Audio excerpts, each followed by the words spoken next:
संजय निरुपम 2 बार के राज्यसभा और 1 बार के लोकसभा सांसद, मुंबई कांग्रेस के नेता और उससे पहले शिवसेना के नेता रहे संजय निरुपम को कांग्रेस पार्टी ने 6 साल के लिए निष्कासित कर दिया है। हालांकि संजय निरुपम ने कहा है कि उन्होंने पहले ही इस्तीफा दे दिया था। पार्टी की ओर से प्रेस रिलीज आने के बाद संजय निरुपम ने प्रेस कॉन्फ्रेंस की और कांग्रेस पार्टी पर जमकर हमला बोला। और इस पूरे घटनाक्रम के बाद अब कयास लगने शुरू हो गए हैं कि संजय निरुपम अब किस पार्टी में जाने वाले हैं। बीजेपी में जाएंगे, शिवसेना में जाएंगे या फिर एनसीपी में जाएंगे। इस सवाल पर आपको महाराष्ट्र की राजनीति के जानकारों का जवाब सुनाएंगे, लेकिन पहले संजय निरुपम को सुन लेते हैं, जिन्होंने प्रेस कॉन्फ्रेंस में कांग्रेस पार्टी पर जमकर हमला बोला है। मुंबई में क्या हुआ? 6 में से 5 सीटें दे दी गई। इसका मैंने विरोध किया। यह विरोध करना कुछ गलत है? मैं कह रहा हूं कि इससे कांग्रेस पार्टी आने वाले दिनों में मुंबई में हमेशा हमेशा के लिए खत्म हो जाएगी। ये मैं सच बोल रहा हूं और इस सच के लिए सजा ये दे रहे हैं कि आप संजय निरुपम को निकाल रहे हैं पार्टी से। अगर सच बोलना गुनाह है तो यह गुनाह मैं करने के लिए तैयार हूं, लेकिन इस सच को स्वीकार करने के लिए तैयार हो जाइए कि शिवसेना के सामने आपने पूरी तरह से सरेंडर कर दिया है।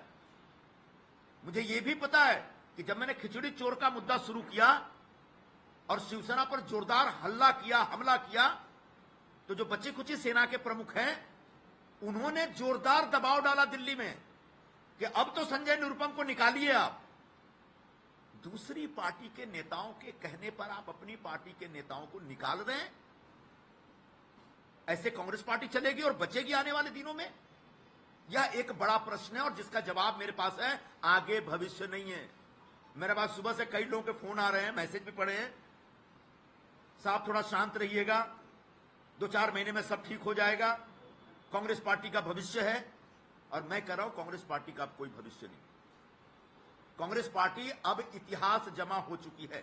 संजय निरुपम अपने बोल्ड स्टेटमेंट्स के लिए जाने जाते हैं। पिछले कुछ दिनों से लगातार अपनी ही पार्टी कांग्रेस और महाविकास अघाड़ी की पार्टियां, जो उनकी सहयोगी पार्टियां, उन पर हमलावर थे। अब इस्तीफा देने के बाद उन्होंने पहले जय श्री राम और फिर मोदी की तारीफ की। पहले जय श्री राम का नारा लगाया और फिर मोदी की तारीफ की और इसी से भविष्य का इशारा भी उन्होंने कर दिया। आखिर में मैं आपसे यही कहना चाहूंगा, जो आपके मन में एक सवाल उठता होगा कि आगे क्या? अभी खरवास का महीना चल रहा है, कुछ मत पूछिए। अभी कोई शुभ नहीं होने वाला। 9 तारीख से नवरात्रि शुरू होगी तो जो होना होगा करेंगे। और इतना आपको बता देता हूं कि चुनाव लड़ूंगा और इस बार जीतूंगा और यहीं से लड़ूंगा, यहीं से जीतूंगा। ये आप समझ लीजिए। और जो लोग ये समझ रहे होंगे कि अब संजय निरुपम की ओबिचुरी लिख दी जाए, उनको 4 जून को बड़ी भारी निराशा हो सकती है। मैं आज ही उनको सावधान कर देना चाहता हूं। 2024 में शिवसेना उद्धव गुट ने गजानन कीर्तिकर के बेटे अमोल कीर्तिकर को टिकट दिया मुंबई उत्तर पश्चिम सीट से। संजय निरुपम ने अमोल कीर्तिकर का खुला विरोध किया। उनकी दावेदारी भी थी इस सीट पर और उन्होंने कहा कि खिचड़ी चोर का प्रचार नहीं करेंगे, खिचड़ी चोर को टिकट दे दिया है, इस तरीके की बात उन्होंने कही। एक तरीके से ये पार्टी और गठबंधन के फैसले के खिलाफ उनकी बगावत का ऐलान था। अब निरुपम कांग्रेस से बाहर हैं। हालांकि उन्होंने साफ कहा है कि वे चुनाव लड़ेंगे, उत्तर पश्चिम सीट जो मुंबई की है वहां से चुनाव लड़ेंगे और निर्दलीय नहीं बल्कि पार्टी के सिंबल पर लड़ेंगे। तो सवाल ये है कि पार्टी कौन सी होगी? सुनिए इस पर क्या कहना है लोकपत नागपुर के वरिष्ठ संपादक विकास मिश्रा जी का। देखिए, वो सीट जो है इस समय एकनाथ शिंदे गुट के पास है। शिवसेना का जो एकनाथ शिंदे गुट है उसके पास है।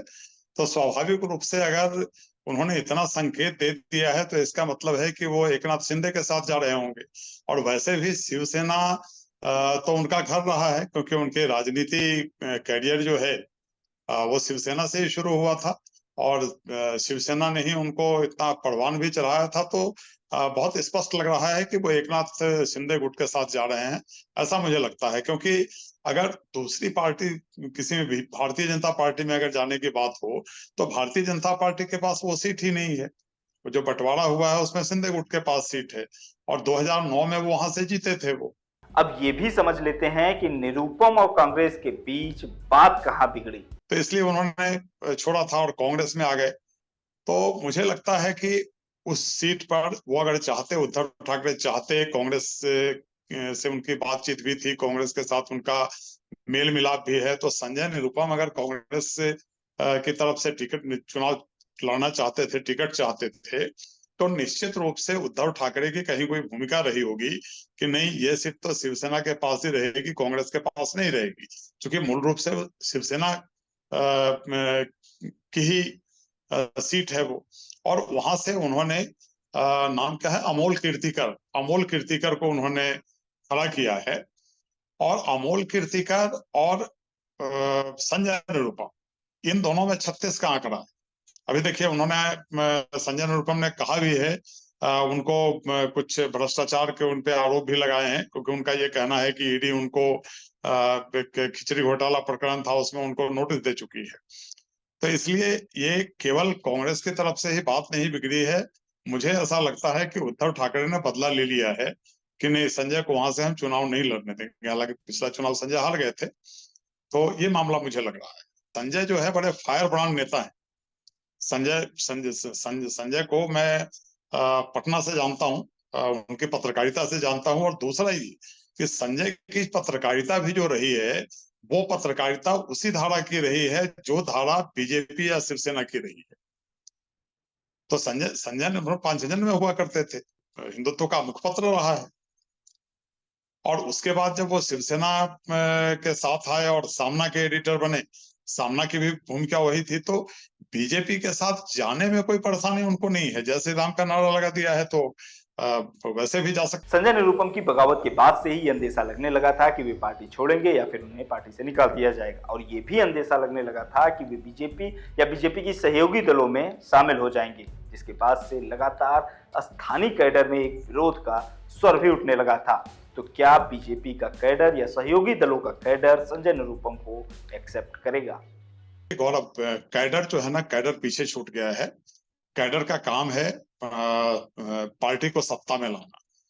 कैडर अब इतना मुखर नहीं है, इतना महत्वपूर्ण तो है, लेकिन इतना मुखर नहीं है कि वो आगे रह करके और कोई नेता आकर के कह दे कि साहब इस संजय निरुपम को आपने क्यों ले लिया है पार्टी।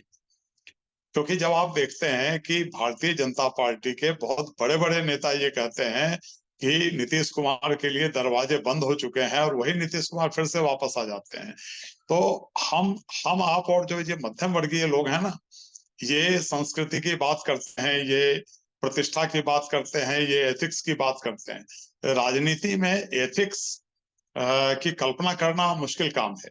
हालांकि भारतीय जनता पार्टी जो है वो पहले शुचिता की बात करती थी। अगर आपको याद हो तो पहले आपने हाल के दिनों में कोई शुचिता शब्द सुना है कि नहीं सुना है? कि किसी भारतीय बीजेपी के किसी लीडर को आप शुचिता शब्द का इस्तेमाल करते नहीं सुनेंगे।